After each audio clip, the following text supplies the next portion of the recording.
All right, y'all. Sorry for the interruption. My son, he just snatched the door. When he want his mama, he want his mama. So yeah, he would like when we be behind closed door, he would be talking demeaning towards me, and like when I was younger, I'd go off, I'd be cussing and everything, right back at him. Like they used to call us like Ike Tina, Ike Tina, right? But like when I got older and like I, became a wife, I had to change all of that. So, I read in the word that, when a woman is doing that, she's tearing down the walls in her own home. And I was like, I don't want to do that. And I didn't want my daughter seeing me cussing, and cussing out her daddy. I didn't want to be the typical black woman, so I had to change that, and I stopped fornicating. So I stopped cussing and stopped fornicating. But when we got married and I changed, he didn't change. He didn't, think that he had to change. When I told him one time, I said, babe, when you curse at me and you talk to me like that, I feel disrespected. Just like that. And he was like, and I told him, I said, please don't curse at me when you talk to me. And he was like, you living in a fairy tale. This is how a black man talks to a black woman. Dysfunctional. That's how he think. He was like, this is how a black man and black woman talk. That's you. And I was like, not every black man and black woman talk to each other like that, cursing and disrespecting each other. He was like, you living in a fairy tale. And I was like, such and such don't talk to his wife like that. And I was like, you don't know. I was like, I don't believe that. That's not how he get down with his wife.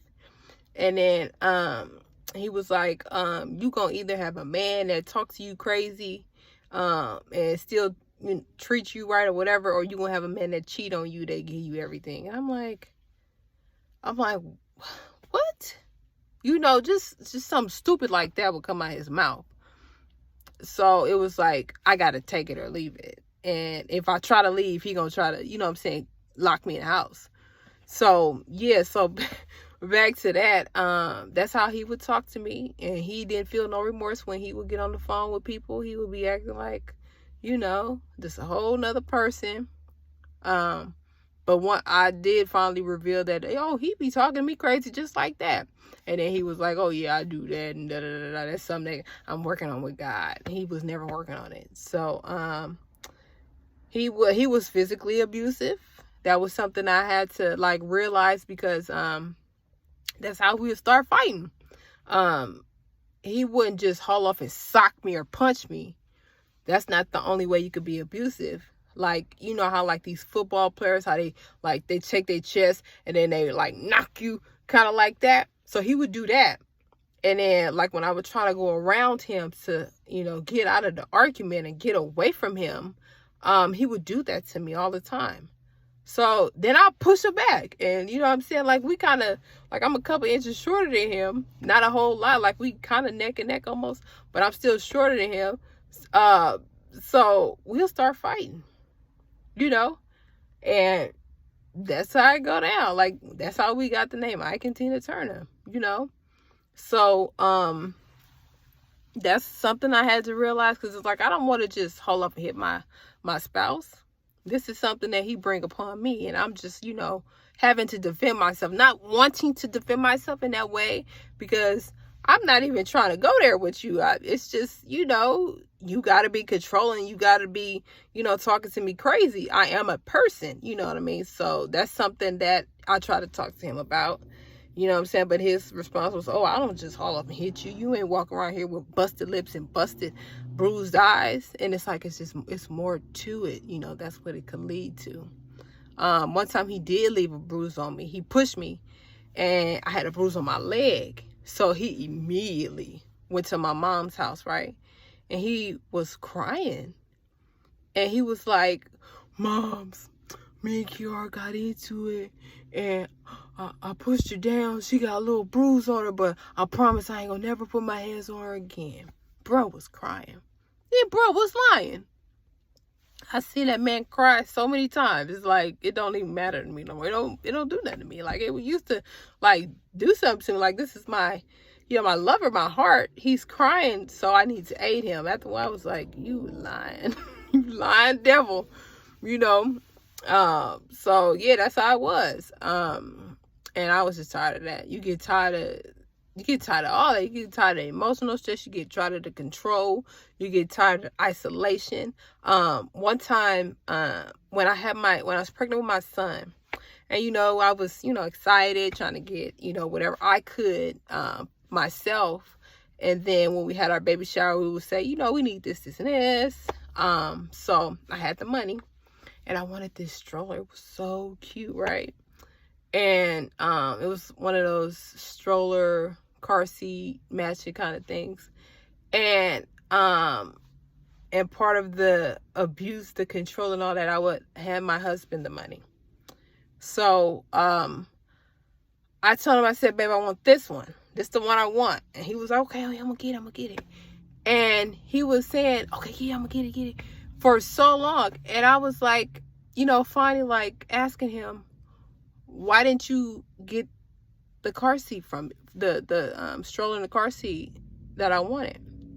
He was like, oh, I didn't want to get it because I didn't want you to get too far away from me. Yeah. He didn't want to get the car seat and the stroller said because he didn't want to enable me to get away from him. That's all he was thinking about. He wasn't thinking about the fact that, without it, I would be having to carry my baby around. My son, he was huge. He was huge, and I had back pains. So I would be having to walk around and carry him around instead of being able to push him. So his fear or worry was more important than him getting the stroller set that I needed or wanted, to prevent my back pain and everything. And, I suffered in the end. Super selfish. That's how he operated, And even with getting our apartment, so at first, when we first started out, we actually was at his grandmother's house. But once we, saved enough money and got out of his grandmother's house, we got a 1-bedroom, 1 bath. That's how a lot of people start off. But we were together. We were happy that we accomplished that, and it was a bugger trying to get that. So we got that, and then a couple years later, daughter was getting older. Everybody needing, their space. We needed our bedroom, and our daughter needed her bedroom. And then we have a son. We got a whole other baby. So it was all 4 of us in a 1-bedroom, 1 bathroom. And this guy was a pack rat. I'm going to tell you about that later. But, all of our stuff piled up in 1 bedroom, one bath house. And it was small. It wasn't nothing big. So we was getting into it all the time. So, when we first got married, we was filling out all these applications for like subsidized housing. And it took about 5 years for us to get called back. And it was for the 3-bedroom, 2 bath that we ended up divorcing in. And it was like really close, but it was on, like, if you in the Bay, like in Oakland, it was on International Boulevard, right? And that's where the prostitutes are. It's crazy on E14. And he didn't want to be there. I didn't want to be there either, but it was better than what we had. It was everything that we needed, and it was like secure. Like you had to be buzzed in to get up in here. It was brand new, kind of set up. And it was big. It was like, babe, we got to jump on this. So I had to beg him. I had to come on, we need to go talk to this woman. And there was a sister in there, and she was like, y'all my people. I'm about to try to hook y'all up. Y'all need to get up on this. And I'm like, it's my husband. He want to be late all the time. He want to be, and she like, what is going on with y'all? You know what I'm saying? Like, I'm trying to put y'all in. A lot. I'm not racist, but sometimes it's like, certain people, Mexicans, whatever. Sometimes in that area, they would just be looking out for them. And it would be hard for us to do what we got to do. That's just a sad reality. So it was the sister. She was like, look, y'all know this be going on. And people don't be wanting to rent to black people. And, y'all need to hop up on this because I'm trying to give it to y'all. You know what I'm saying? So she was trying to help us out. But it's like, we got to do our part too. So she worked with us, and my husband, he saw the apartment, he liked it. And so we finally got up in there, and it was like, trying to pull your hair out. It was really just horrible, right? So we finally got up in there, and it was just, certain things with these narcissistic people, like everything gotta be a problem. Everything gotta be a problem, moving forward, advancing in life gotta be an issue. They want to be a doubter. They want to control, like, all the ideas. Like, if they didn't come up with it first, they want to throw salt or whatever. It's just everything to keep y'all down. You know what I'm saying? So it's like, how do you grow with this type of narcissistic person when they tearing down the walls in your relationship? You know what I'm saying? Like, you can't get ahead. Like, you can't grow. You can't go nowhere. So I would be like, my mom, she knew me, and she knows me having this bubbly personality. You know what I'm saying? But the most horrible thing was for her to watch me deteriorate. Like I was like really just deteriorating right in front of her eyes. Like, I looked like an old shriveled up woman to her. And she was like, something is not right. That's not my daughter. She like looking like this old woman. I know he doing something to her. He ain't, just beating on her. But he's sucking the life out of her, and there's nothing she could do about it because, first of all, I didn't allow her to do nothing about it. Like, when she was trying to talk, I'm like, nope, I'm going to go pray, and me and my husband, we're going to be all right. Because I thought in my mind that because this person was, he seemed like he was so interested in this relationship. He was only interested sometimes. You know what I'm saying? Sometimes he was interested, sometimes he was not. It was just, when we were out and about, he would hold the doors open, and he would always pump the gas. That's one thing that I never had to ask. He would always pump the gas. Even if we just got done fighting, he would pump the gas always. That's one thing he did. But opening doors for me, he didn't always do that.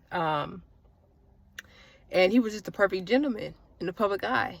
And then when we get behind closed doors, I'll be expecting the same kind of, affectionate treatment. And he was like, you think you deserve that?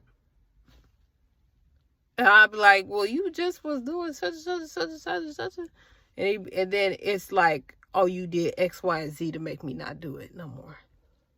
And I hadn't done anything. We just not in the public eye anymore. You know what I'm saying? This switch up. This is what they do. They switch up. I'm trying to give you, the game on what they be doing. Because they'll have you thinking in your mind, that didn't just happen. Magician. Voila. That's what they do. So, what else? They be doing that, and they have all these different kind of personalities. Yeah, they have several different personalities, like, especially with talking just with different kind of people. When my husband would make phone calls, I know exactly who he's talking to. It's, sometimes people, change their tone just to sound professional, but he would make up stuff to to make himself look, like I'm that Christian good brother here for my wife and all that kind of stuff, and he was not. Like, one time, he was talking to his cousin, and I was giving our son a bath, right? So he was standing over me watching me. Why are you watching me? So his cousin asked him, oh, what you doing right now, bruh? He was like, oh, I'm just giving my son a bath. And I looked up. I was like, and he was like, and I'm like, why you gotta lie like that? Just lie about everything. You know what I'm saying? And then he would lie about these things. And then, like, when we would go to, like, family events or whatever, his family be looking at me all upside my head, like, oh, why you such and such this way, that way, and that way with my cousin, grandson, or whoever. And I'd be like, hold on, I don't know what you talking about. And you in hot seat now because you made they son, they grandson, they cousin, whoever upset or unhappy. He done lied on you and told all these people all this kind of stuff. This is what they do. This is how they get you in trouble. And you ain't did none of that. You know what I'm saying? So you got to, like, if these things are adding up, if you've been controlled, if you've been isolated, if your significant other be talking demeaning and down on you, these are things that you need to look into. Do not ignore it. I'm not saying that this person is just a narcissist just off of that, but 9 times out of 10, if they doing all these things, they are narcissistic and they have an ulterior motive. You know what I'm saying? They got something else going on in their mind. Like, if, you know, when you talk to them and you tell them, like what I was saying, like when I tell my ex-husband how he would hurt me if they was somehow, some kind of way, make you feel like you are at fault for you being hurt, that's a red flag. Don't ignore that. Do not ignore it. I don't care how you feel about, I don't care if this your baby daddy, your baby mama, whoever. And I don't care if this is some kind of like noble person known in the neighborhood, especially them type of people. Because like I said, my ex-husband, he'd be lying about giving my son a bath and I'm giving him a bath. People look at these certain people and they're like, oh, they can do no wrong. You know what I'm saying? They can do no wrong. And this happened in the church a lot of time. And then, like at our church, my ex-husband, he would go up in there crying. Oh, my wife about to leave me. Please pray for me. And, you know, he'll throw that, oh, you know, we both sinned and we are not perfect, but, you know, I'm working on me. And please pray for me. And one time I went up in, I hadn't gone to the meeting with him. Several meetings when we were getting a divorce. That's the time that he was really in the church. When they found out we were getting a divorce, he was like, please pray for me. But what he really wanted them to do is make me feel like crap for leaving my ex-husband. That's what he wanted to do. He didn't want no help. He just wanted them to make me feel really bad about my decision for leaving him, and make me feel bad and make me want to come back. So one time I went up in the room and all eyes was on me. Here's my wife. That's what he was saying. Here's my wife. She's here. And it was all looking at me like I was just the devil. Like, oh, how could you do this to this man? And y'all got children. Y'all been together for a whole decade. And, you know, you supposed to be a Christian woman. And you supposed to be forgiving your ex-husband. And da-da-da-da-da. But y'all don't know the hell he give me at home. Y'all don't know the hell. So it just looked like I was just heartless. You know what I'm saying? And so it was another sister that we were confiding in, who she wasn't biased at all. You know, she wasn't biased. She the one actually told me about, you know, open my eyes about certain stuff. I'm going to get into that in another video. It might be tonight. I don't know. But I'm just like really trying to get this out. But she was like, did you see the way they was looking at you? I'm like, yeah, you saw that? She was like, yes, I felt that. She was like, he out of pocket for that. Because he up in here telling everybody, you know, pray for him and have sympathy for him. But he not saying what he doing to you. He not telling the truth, the whole truth. Yeah, he felt bad that you about to leave him. But what led up to that? What led up to you leaving? That's not what he revealed. He didn't want to, because he don't want to look like the bad guy. Of course not, especially not at church. This is where they harbor abusers because they are unable to see the truth. Some people are wise enough to see through all this, like the sister was. But a lot of people, once they see a man crying and the other person, they're not crying, they may be hurt, but they're not crying like the other person is. So they assume that you're the bad guy. So you got to watch out for these type of things. You got to just be on point. You got to watch out. Sometimes it's like, you know, you can't be even prepared because certain people do certain things and you just don't see it. It's just no way to avoid it, basically. So this was something that I kind of felt like, oh, they're going to look at me like I'm doing something wrong, because I was still insecure at the time. So it was like all eyes is on me. Hold on, my light just went on, but I'm about to turn it back on. So, yeah, you know what I'm saying? And it's just something you got to really look out for, because they gonna do it. They gonna do it. Anything to make you look like the bad guy. You know what I'm saying? So if you're going through this, don't ignore it. I ignored it. Like, even when I knew for a fact that I saw what I saw, I let him get in my ear. And he was like, that's not what you saw. So you don't be paying attention. You know, like, is you all right? You everything going on upstairs? Like, he'll question everything about you. And then have you questioning everything about you. So don't let these red flags go past you. They there for a reason. They there for a reason. They red for a reason. That means stop. You got to stop and look and pay attention. Okay? So if you've been controlled, if your partner is isolating you, if your partner is talking down on you, if your partner just disrespects you, if your partner lie on you, these are things that you need to take as a red flag. And, you know, if they don't show no sympathy, no remorse, that's a big red flag. Because think about it. If you hurt your spouse or your significant other, you feel pain. And, you know, you want to make sure you don't never hurt them again like that. I know for a fact for myself, like, I'll get into that in another video because we about to be at 25-30 minutes. So you feel really bad about what you've done. These people, they don't feel bad about what they done. They did it intentionally. That's why. You be thinking, oh, my honey wouldn't do that to me. Oh, yes, they would. Yes, he or she would. Because they want to hurt you. They need to suck the life out of you. They need to have you feel pain for them to feel good because they feel that bad about themselves. They feel like crap. They have very low self-esteem. So what they do is try to make you feel bad so they can boost that self-esteem.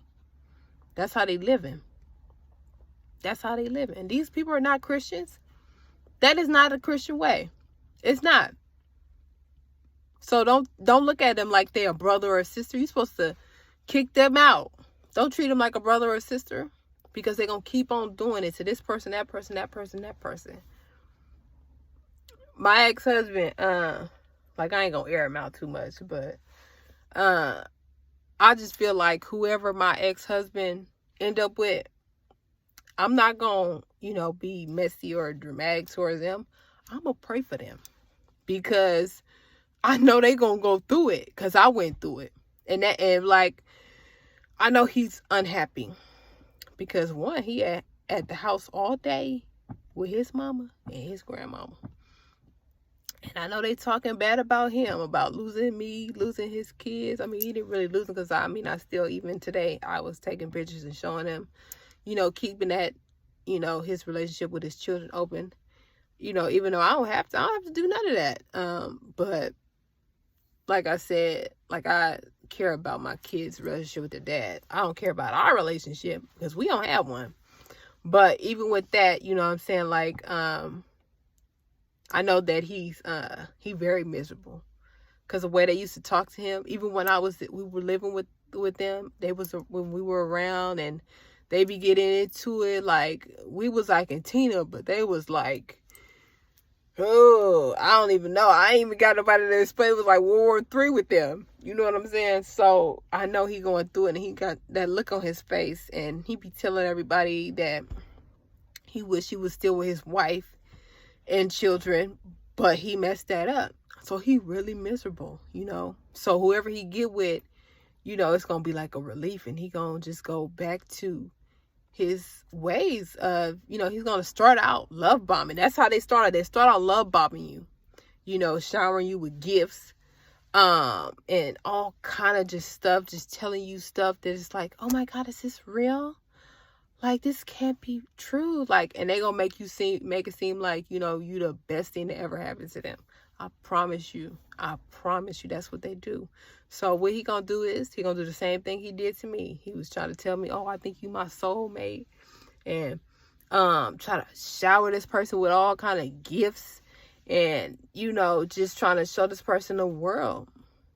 And once he, you know, is in there, in the dope, once he didn't have sex with her, that's it.